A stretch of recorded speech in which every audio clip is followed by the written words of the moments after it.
ತುಂಬ ಜನ ಈ ಸಾಕೆಟ್ಸ್ಗಳಿಗೆ ಪ್ಲಗ್ ಮಾಡಬೇಕಾದ್ರೆ ತುಂಬ ಸಫರಿಂಗ್ ಆಗ್ತಾರೆ. ಮತ್ತು ಈ ರೀತಿ ಗಾರ್ಡ್ ಇರೋದ್ರಿಂದಾಗಿ ನಾವು ಇನ್ಸರ್ಟ್ ಮಾಡೋದಾಗ ಏನಾಗುತ್ತೆ ಅಂತ ಹೇಳಿದ್ರೆ ಒಳಗಡೆ ಕೂರೋದಿಲ್ಲ, ತುಂಬ ಸಫರಿಂಗ್ ಆಗುತ್ತೆ. ಈ ರೀತಿ ಪುಷ್ ಮಾಡಬೇಕಾದ್ರೆ ಏನಾಗುತ್ತೆ ಅಂತ ಹೇಳಿದ್ರೆ ಕೆಲವೊಂದು ಟೈಮಲ್ಲಿ ಸಾಕೆಟ್ ಪಾಯಿಂಟ್ ಏನಿದೆ ಇದೇನೇ ಒಳಗಡೆ ಊಟೋಗ್ಬಿಡ್ತದೆ.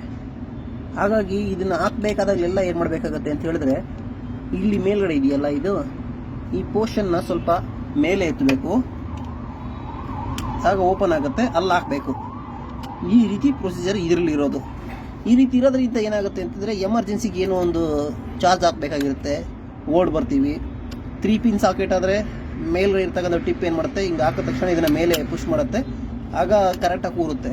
ಬಟ್ 2 ಪಿನ್ ಹಾಕಬೇಕಾದ್ರೆ ಏನಾಗುತ್ತೆ ಅಂತ ಹೇಳಿದ್ರೆ ಇದನ್ನು ನೇರವಾಗಿ ಹಾಕೋಕ್ಕೆ ಆಗಲ್ಲ, ತುಂಬ ಕಷ್ಟ ಆಗುತ್ತೆ. ಇದನ್ನೊಂದು ಕೈಲಿ ಎತ್ಕೋಬೇಕು, ಮತ್ತು ಇನ್ನೊಂದು ಕೈಲಿ ಇದನ್ನು ಹಾಕಬೇಕು, ತುಂಬ ಕಷ್ಟ ಆಗುತ್ತೆ. ಎಮರ್ಜೆನ್ಸಿಗೆ ಹಾಕುವಾಗ ಏನು ಮಾಡ್ಬಿಡ್ತಾರೆ ಅಂತ ಬಡ್ಡಿ ಮಗಂದ ಈ ರೀತಿ ಆಗ್ತಾ ಇದೆಯಲ್ಲ ಅಂದ್ಬಿಟ್ಟು ಹಾಕೊಂಡು ಬಿಗಿಯಾಗಿ ಹೋಗ್ಬಿಡ್ತಾರೆ, ಸಾಕೆಟ್ ಡ್ಯಾಮೇಜ್ ಆಗುತ್ತೆ. ಹಾಗಾಗಿ ನೀವೇನು ಮಾಡಿ ಅಂತ ಹೇಳಿದ್ರೆ ಈ ರೀತಿ ಸಾಕೆಟ್ಸ್ಗಳನ್ನ ಇನ್ಸರ್ಟ್ ಬಳಸೋಕ್ಕೂ ಮೊದಲೇ ನೀವು ಮೊದಲೇ ಮಾಡಬೇಕಾಗಿರೋದು ಏನು ಅಂದರೆ ಈ ಸಾಕೆಟ್ಸ್ಗಳನ್ನ ಹಾಕಬೇಕಾದ್ರೆ ಇಲ್ಲಿದೆ ನೋಡಿ, ಈ ನಟ್ಸ್ಗಳನ್ನ ಫಸ್ಟು ಓಪನ್ ಮಾಡಿಬಿಡಿ.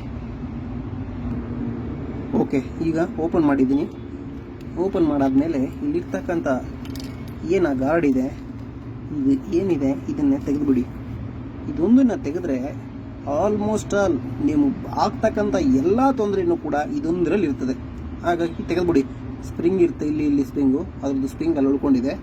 ಸ್ಪ್ರಿಂಗು ವಿತ್ ಆ ಗಾರ್ಡ್ ಏನಿದೆ ಎರಡೂ ಕೂಡ ತೆಗೆದುಬಿಡಿ. ಇನ್ ಕೇಸ್ ಈ ಸ್ಪ್ರಿಂಗ್ ಇಲ್ಲಿ ಏನಾದ್ರು ತಾಕಿದ್ರೆ ಮಧ್ಯದಲ್ಲಿ ನ್ಯೂಟ್ರಲ್ ಮತ್ತು ಫೇಸ್ಗೆ ಮಧ್ಯದಲ್ಲಿ ಕೂತ್ಕೊಂಡಾಗ ಶಾರ್ಟ್ ಆಗುತ್ತೆ, ಅಂದರೆ ಒಂದಕ್ಕೊಂದು ಟಚ್ ಆಗಿ ಡ್ಯಾಮೇಜ್ ಆಗೋ ಸಾಧ್ಯತೆಗಳಿರ್ತದೆ. ಹಾಗಾಗಿ ಅದನ್ನು ನೋಡಿ ಅದನ್ನು ತೆಗೆಯೋದಕ್ಕೆ ಎಕ್ಸ್ಟ್ರಿಮೆಂಟ್ ಹಾಕ್ಕೊಂಡು ತೆಗೆದಾಕಿ. ನೋಡಿ, ಈಗ ಒಂದು ತೆಗೆದಿದ್ದೀನಿ, ಇದರಲ್ಲೂ ಅದೇ ರೀತಿ ಇದೆ, ಇದರಲ್ಲೂ ಅದೇ ರೀತಿ ಇದೆ.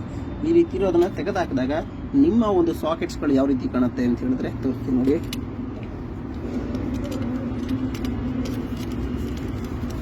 ಈ ರೀತಿಯಾಗಿ ಕಾಣುತ್ತೆ. ಆಗ ನೇರವಾಗಿ ಯಾವುದೇ ಒಂದು ಪ್ಲಗ್ಗಳಿರ್ಬೋದು ಅದನ್ನು ನೇರವಾಗಿ ಇನ್ಸರ್ಟ್ ಮಾಡ್ಬೋದು.